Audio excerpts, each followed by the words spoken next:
An Israeli drone strike rips through southern Lebanon, killing a father and 3 children as they rode through Bint Jbeil. Beirut calls it a massacre. Washington disputes their US citizenship. Israel admits uninvolved civilians died, insisting it targeted a Hezbollah militant.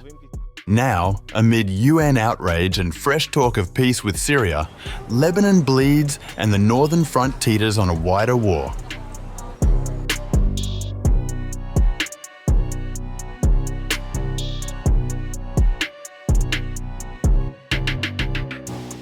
An Israeli drone strike killed 5 people. The Lebanon Health Ministry confirmed that people who were killed included 3 children in the southern Lebanese town of Bint Jbeil, as Israel continues to target its neighbour on a near-daily basis despite a US-brokered truce that took effect in November.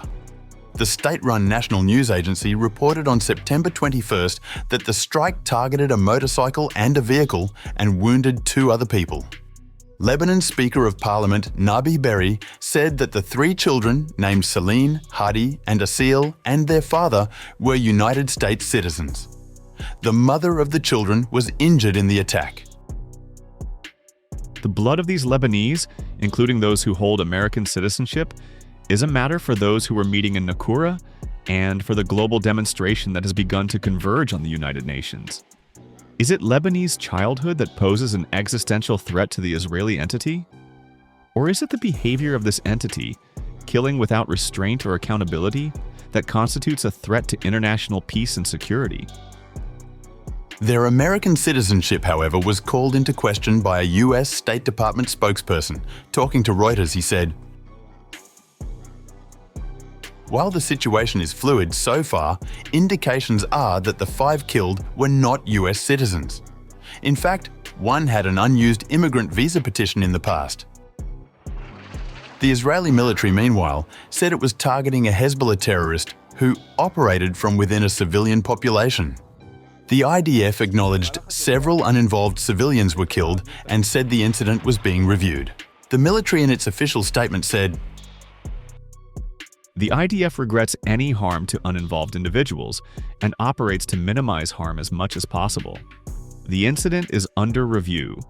The IDF is operating against the Hezbollah terrorist organization and will continue to act to remove any threat posed to the State of Israel." Pictures from the scene in Bint Jbeil showed a destroyed Mercedes.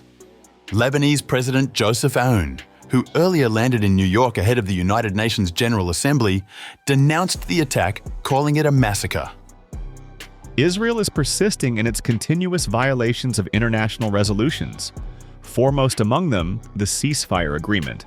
From New York, we appeal to the international community, whose leaders are present in the halls of the United Nations, to make every effort to put an end to the Iyad. Violations of international resolutions. There can be no peace over the blood of our children. Lebanon's Prime Minister Nawaf Salam also accused Israel of committing a new massacre. Salam, who previously served as the president of the International Court of Justice, said, "What happened is a blatant crime against civilians and a message of intimidation targeting our people returning to their villages in the south. The international community must condemn Israel in the strongest terms for its repeated violations of international resolutions and international law." The United Nations Children's Fund expressed it was shocked and outraged by the killing of 3 children from the same family in an airstrike in South Lebanon. In a post on X on Sunday, UNICEF Lebanon said,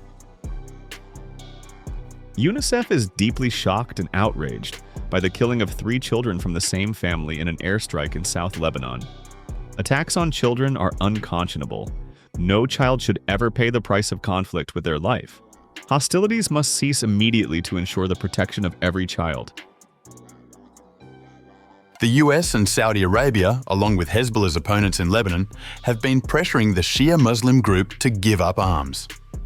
Lebanon's army earlier this month presented a plan to the government's cabinet to disarm Hezbollah, saying the military will begin executing it.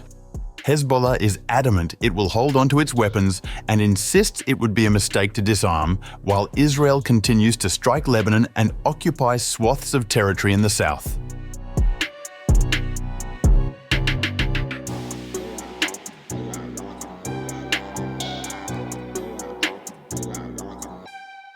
Israeli Prime Minister Benjamin Netanyahu has said recent military gains against Hezbollah may have opened the way to peace with Lebanon and Syria, the Korea Times reported.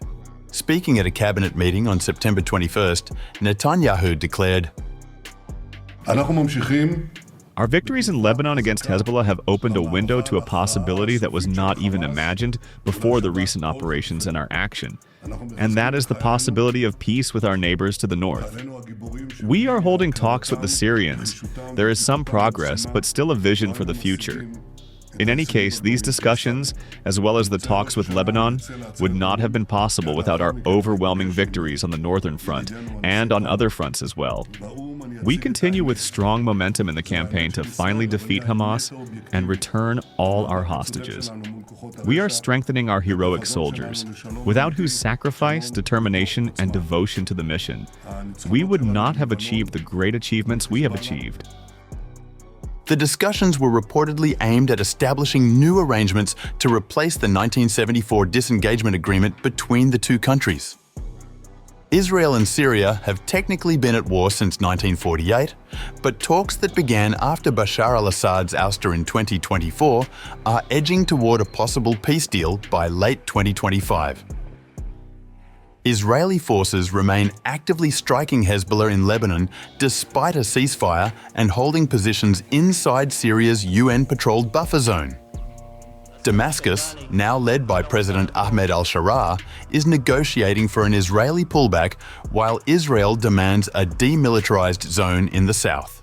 Last week, Ahmed al-Sharaa said that the ongoing negotiations with Israel could yield outcomes in the coming days, stressing that any security agreement must respect Syrian sovereignty.